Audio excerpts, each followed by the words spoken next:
Right Pawan అంగన్వాడీల పైన so AP ప్రభుత్వం కక్ష సాధింపు చర్యలకు దిగింది అని అనుకోవచ్చు మనం. దీనికి సంబంధించి మీరు లేకపోతే అంటే మనకు 2 రోజుల నుంచి అంగన్వాడీలు సమ్మె చేస్తున్నారు, ఈ విషయం అందరికీ తెలిసిన విషయమే. మీరు లేకపోతే అంగన్వాడీ కేంద్రాలు నడవ్వా అని చెప్పేసి జగన్ ప్రభుత్వం అటు సచివాలయ ఉద్యోగుల్ని అలాగే వాలంటీర్లని రంగంలోకి దించింది. దీనికి సంబంధించి ఒళ్ళు బలిసి మీరు సమ్మె చేస్తున్నారు అని చెప్పేసి కొంతమంది కూడా ఈ వ్యాఖ్యలు చేయడం జరుగుతోంది.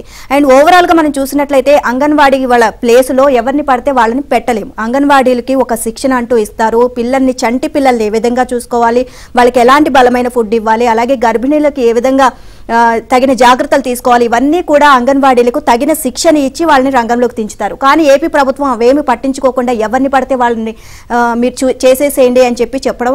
సో మొత్తం కూడా అంగన్వాడీల పైన ఒక కక్ష సాధింపు చర్యలకు దిగుతుంది అని చెప్పేసి మొత్తం కూడా విమర్శలు వ్యక్తమవుతున్నాయి. నిజమే, పిల్లలు కూడా వాళ్ళకి అలవాటు అయ్యి ఉంటారు, చాలా రోజులుగా వాళ్ళతో ఉన్నటువంటి అనుబంధం అది వేరే ఉంటుంది. ఇప్పుడు కొత్తగా వీళ్ళు వచ్చేస్తే ఆ ర్యాపో పిల్లల మధ్య అంగన్వాడీ టీచర్ల మధ్య ఉన్నటువంటిది ఉండదు, చాలా ఇబ్బందులు అయితే ఎదురవుతాయి. ఇక చూస్తే న్యాయమైన సమస్యలను పరిష్కరించాలంటూ సమ్మె బాట పట్టిన అంగన్వాడీలపై వైసీపీ సర్కార్ సచివాలయ సిబ్బంది ద్వారా ఒత్తిడి పెంచింది. మీరు లేకపోతే సచివాలయ ఉద్యోగుల ద్వారా కేంద్రాలు నడిపిస్తామనే సంకేతం పంపించింది. విధులకు హాజరు కాకపోతే తొలగిస్తామంటూ మొన్న రాత్రి అంగన్వాడీ సంఘాల నేతలను ఆ శాఖ ప్రిన్సిపల్ సెక్రటరీ హెచ్చరించిన నేపథ్యంలో నిన్న వెంటనే చర్యలకు ఉపక్రమించింది. సచివాలయ సిబ్బంది ద్వారా కేంద్రాలను తన గుప్పెట్లోకి తీసుకుంటోంది. అంగన్వాడీలపై సచివాలయ సిబ్బందికి అజమాయిషీ ఇస్తూ ఆదేశాలు జారీ చేసింది.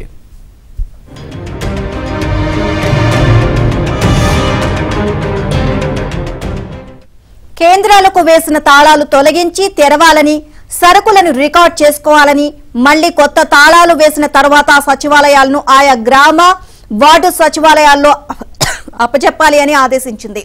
అంగన్వాడీల సమస్యలకు పరిష్కారం చూపని ప్రభుత్వం ఇలా వారిని మరింత రెచ్చగొట్టేందుకు సిద్ధమైంది.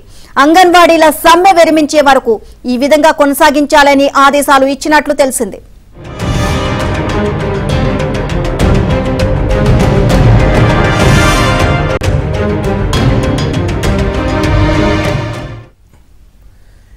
ఇక నిన్నటి నుంచి రాష్ట్ర వ్యాప్తంగా అంగన్వాడీ కేంద్రాలను ఉదయం 9 గంటల నుంచి 12 గంటల వరకు తెరవాలని రాష్ట్ర మహిళా శిశు సంక్షేమ శాఖ కార్యదర్శి వీడియో కాన్ఫరెన్స్ ద్వారా జిల్లా మండల స్థాయి అధికారులకు ఆదేశాలిచ్చారు.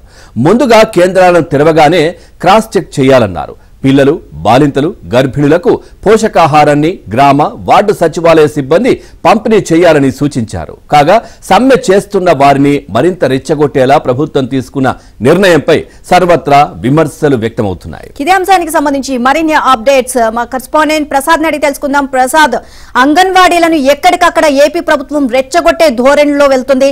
సో వాళ్ళ ప్లేస్ లో, అంగన్వాడీల ప్లేస్ లో అటు సచివాలయ ఉద్యోగులు వాలంటీర్లను రంగంలోకి దించుతుంది. దీనికి సంబంధించి అప్డేట్స్ ఏంటి? నిజమా, రాష్ట్ర ప్రభుత్వ తీరును దర్శిస్తూ రాష్ట్ర వ్యాప్తంగా ఉన్న 1,10,000 మంది అంగన్వాడీలు మరి సమ్మెకు దిగారు. దీనికి సంబంధించి అనేక మాటలు తమ సమస్యలు పరిష్కరించాలని కోరినప్పటికీ జగన్మోహన్ రెడ్డి ఎన్నికల సమయంలో ఇచ్చిన హామీలను అమలు చేయాలని విజ్ఞప్తులు చేసినప్పుడు పాలకులు అధికారులు పట్టించుకోని పరిస్థితి.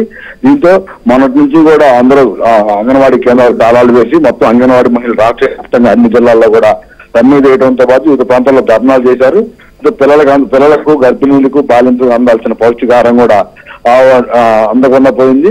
అయితే దీనిపై ప్రభుత్వం సానుకూలంగా స్పందించి వారి సమస్యలపై పరిష్కారం తీసుకు ఆలోచన చేయాల్సిన రాష్ట్ర ప్రభుత్వం, అలాగే రాష్ట్ర ప్రభుత్వ అధికారులు వారిని బెదిరించే ద్వారంతో వ్యవహరించిన తీరు మాత్రం సర్వత్రా విమర్శలు వ్యక్తమవుతుంది.